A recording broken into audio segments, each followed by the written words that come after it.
Hi everyone, it's a Ticket to Christ. We're still on the Lean Not on Your Own Understanding series, looking at Exodus chapter 2, verses 5 through 10. And the daughter of Pharaoh came down to wash herself at the river, and her maidens walked along by the river's side.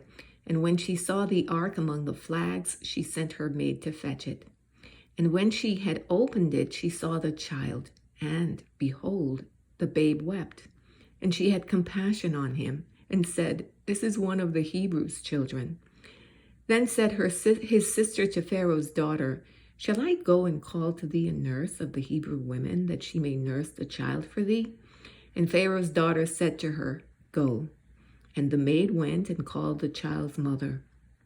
And Pharaoh's daughter said unto her, "Take this child away and nurse it for me, and I will give thee thy wages." And the women took the child and nursed it. And the child grew, and she brought him unto Pharaoh's daughter, and he became her son. And she called his name Moses. And she said, "Because I drew him out of the water." So what happened before this was that the Pharaoh's daughter's dad had passed a law that all male children that were born should be put to death. And there were two Hebrews. He was from the tribe of Levi, and so was his wife. They got married, and they had a child. And she tried to hide the child for as long as possible, but when he turned 3 months, she couldn't do it anymore. But she didn't have the heart to kill him, so she put him in this special basket she made and put him along the water there.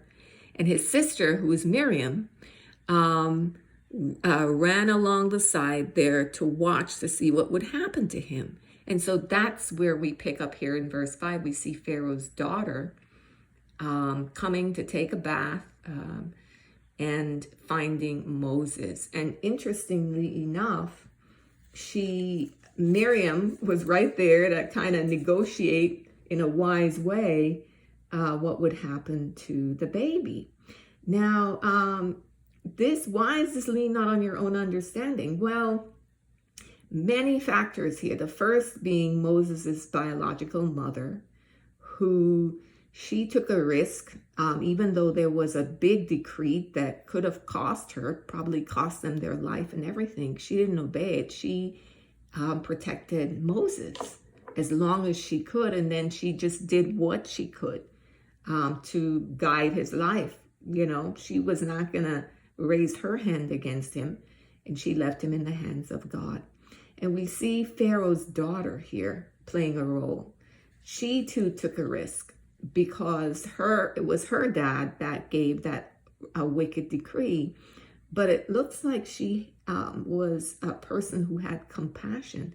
It says that her heart was moved to compassion. And not only did she get somebody, from the Hebrews to nurse Moses, but she got his own mother and paid his own mother to take care of him. And then you can see that it wasn't just, okay, just do this. She watched the process, because it says when he became of the right age, she took him and made him her son and called him Moses. So Moses got his name from Pharaoh's daughter. And that is interesting enough, because you never know what situation you are in and what your life can turn out to be.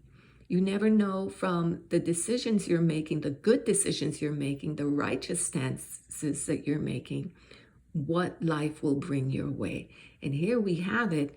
Moses got his name from Pharaoh's daughter. And she explained, because she drew him out of the water. Very interesting. And if you jump over to 1 Chronicles chapter 4 in verse 18, let's look at that passage.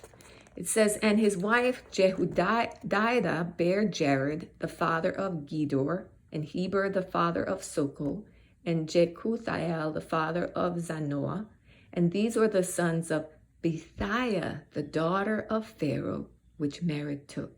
So we see the name here likely of Moses's adopted mother, the mother who adopted Moses.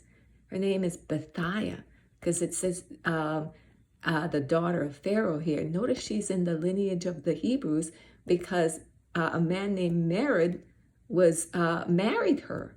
So it looks like Bethiah left when the Hebrews left Egypt, left with Moses and them, and converted to becoming a people of God.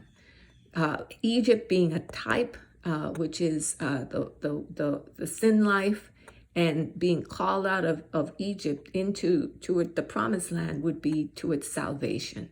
So we see Bethiah was saved and became one of the people of God.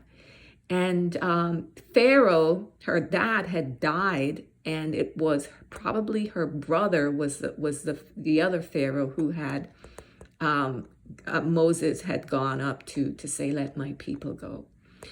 And so you never know what the decisions that you make can bring forth in your future. And sometimes that one choice can have generational impacts for the better, not only for your life, but for the lives of others. And we see here from Bethiah, the woman who had adopted Moses and named him, ended up with God's chosen people, and becoming the people of God, and getting to know God and worshiping God, which was a big leap from the life that was in Egypt, whereby they worshiped pagans and demons and false gods. So that's some interesting insight about leaning not on your own understanding. Hope that it gave you food for thought as it did me, and that in the decisions that you're making, the choices that you're making, that you realize that sometimes you're just obeying God and doing the right thing, doing good, doing acts of kindness. But and maybe sometimes you're thinking, well, nobody thanked me, or I don't see the benefit in it of me. But sometimes, not sometimes, all the time, it has spiritual benefits and deep ramifications beyond what you yourself can see. And sometimes, like in this case, it has generational ramifications, because were it not for Bethiah, Moses would have perished in the water. Okay, God bless you. Hope you have a great day. Take care.